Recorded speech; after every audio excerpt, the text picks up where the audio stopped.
Hi guys, we're going to make pimento cheese dip. On medium speed, I beat a 8-ounce package of cream cheese that was softened to room temperature. This is a 4-ounce container of pimentos that I squeezed the juice out of and strained. I've added 3 Mexican green onions that I chopped fine, or you could add 6 regular ones.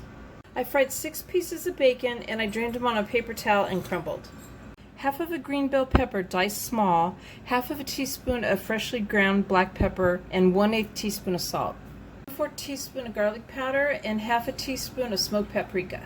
Half a teaspoon of Worcestershire sauce.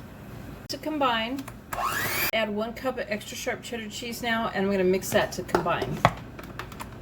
So we're going to fridge this for an hour before serving, and there is my pimento cheese dip. I hope you guys like this video. Please give it a thumbs up and subscribe to my channel, and thank you guys for watching.